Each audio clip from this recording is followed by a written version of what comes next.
Hi, my name is Rick Olderman. I'm a physical therapist and somatics practitioner, and I want to talk to you about back and sciatic pain. What's going on here? Why is it so difficult to fix back pain and sciatic pain? Why is it so chronic? Let's take a look. It's important to understand that our bodies work as a series of systems, so an injury never really occurs in isolation. That back or sciatic pain that you're having isn't due to usually just one cause. There's a whole systemic breakdown that's happening here.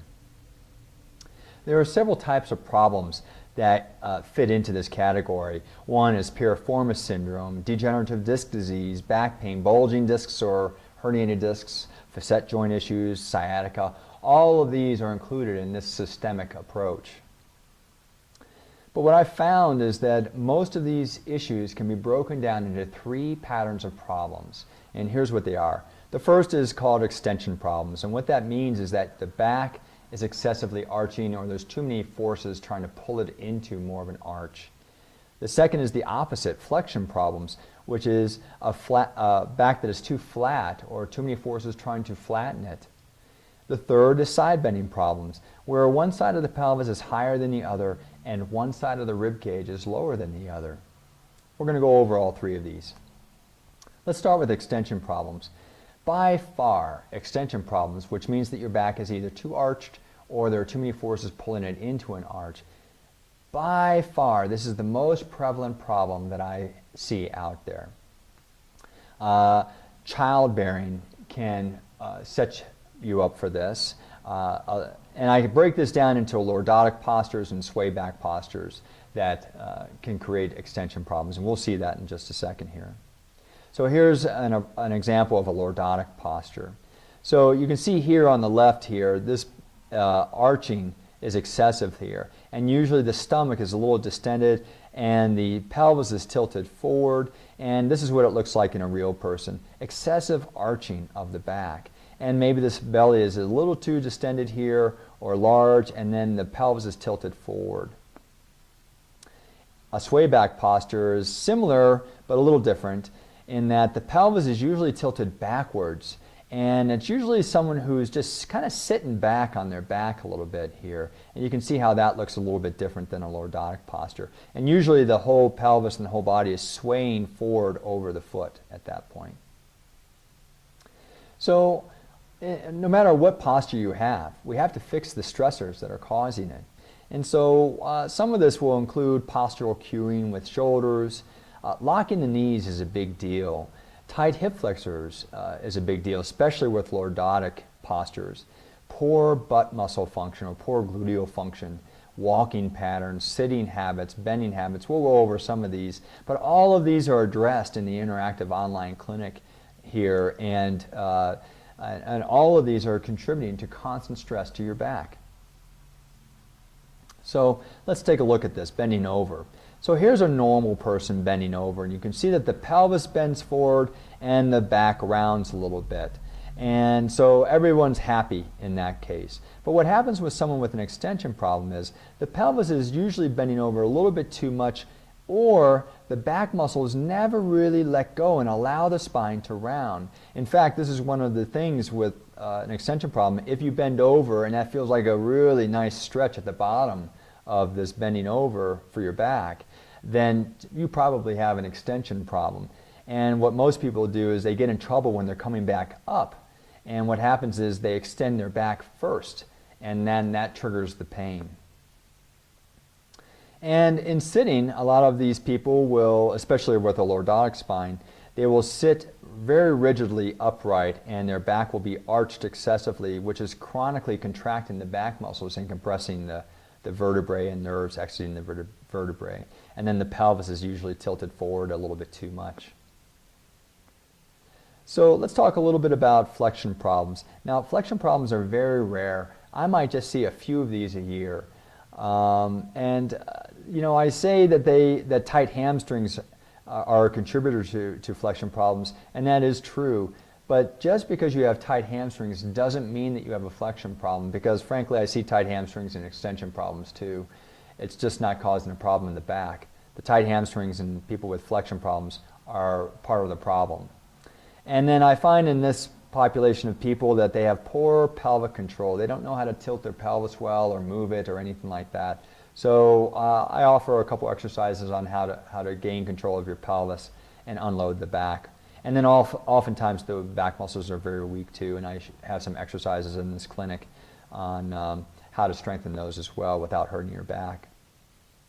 So with flexion problems, we typically the person will sit with poor posture and the spine will be too flexed, or it'll be flexed excessively at one or two vertebral levels.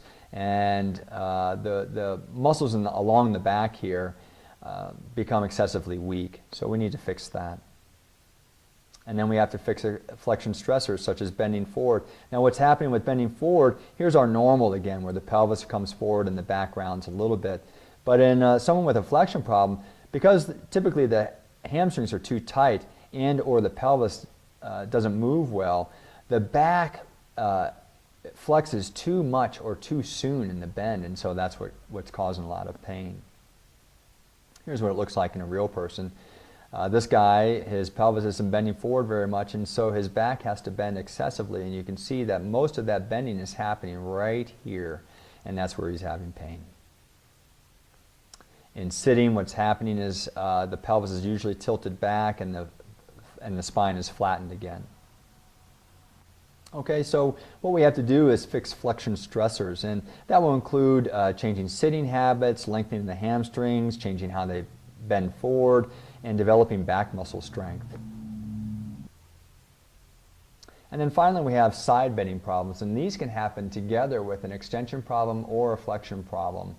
And side bending problems are usually responsible for unilateral pain on one side or the other. For instance, sciatic pain down one side or back pain just on one side of the back or the other. There's usually a component of a side bending problem that's happening here. And I'll show you what that means in just a second. Side bending problems can cause rotation of the spine, and they can cause a lateral tilt and rotation of the pelvis. They're a big contributor to sciatic pain. There are three kinds of side bending problems. And there's a left side bending problem, there's a right side bending problem, and there's a complex side bending problem. So here's an example of a left side bending problem. Here's a woman, if you look at this picture over here, she has a larger crease on this side of her back than she does on this side. And you can see if you look really closely, this side of her hip is higher than this side. So what's happening, and we'll go over to this left picture, is that this side of the pelvis is resting higher, and that this rib cage is resting lower. So we've got a left side bending problem as a result. Now, if it were happening on the right side, then she would have a right side bending problem. And if she has a higher pelvis on one side and a lower rib cage on another, then that's a complex side bending problem. And I usually see that with someone with, for instance, scoliosis. So side bending stressors happen from sitting or walking with poor habits or posture, or there's an injury to one side of the body, such as an old leg injury or something that causes the pelvis to hike up or the rib cage to drop down. Like I mentioned, scoliosis is a reason for a complex side bending problem. Bending habits, bending asymmetrically from one side or the other can cause that. Asymmetry in work habits or exercise habits can cause that, or unilateral hip weakness. So there's all sorts of things that can cause this, and therefore there's all sorts of ways to fix it, which is great, and you'll be introduced to all of those in this clinic. Here's another reason, just to give you an example. If someone's foot is flattening on one side, well then that causes the knee to rotate in and that side of the pelvis to drop forward, which creates a side bending problem. So here's an example of it over here, where stressors in problems with muscular or joint issues on one side can then feed up to the back and cause a side bending problem. So we have to fix the side bending stressors. We have to correct walking habits, and I show you a way to do that. In fact, the recommendation that I have for fixing your walking habits can actually fix a side bending problem in about 10 or 20 steps. It's really a miracle for a lot of people. We can correct sitting habits, and then we can fix any lower extremity issues in the legs or feet that may be feeding up and feeding that side bending problem. And then, of course, there are other issues that feed back and sciatic pain, and one is the gluteals. And I can't emphasize enough how important the gluteals are to good back function. And they come into play especially when we're walking. If the gluteals aren't working well when we're walking, then our back is going to get into big trouble. And then the shape of our femurs really plays into this, because if we understand how the thigh bone here is rotated, it has a huge impact into how we walk and sit and so forth. And I have solved lots of back pain just by helping someone understand what they should be doing with, because of the rotation of their thigh bones. And you'll figure that out in this program as well. And then there is fascia. Now fascia is just connective tissue. It connects muscles to muscles, muscles to bone. It holds nerves in place, blood vessels, all sorts of things. So it's just connective tissue that's binding and connecting everything together. But there are fascial highways in the body. And so here's an example of a fascial highway that connects the lower leg all the way up to the back, but also into the neck as well. Here it is from the side. So you can see all of this can be dissected from the body as one contiguous piece of tissue. Here's another fascial superhighway.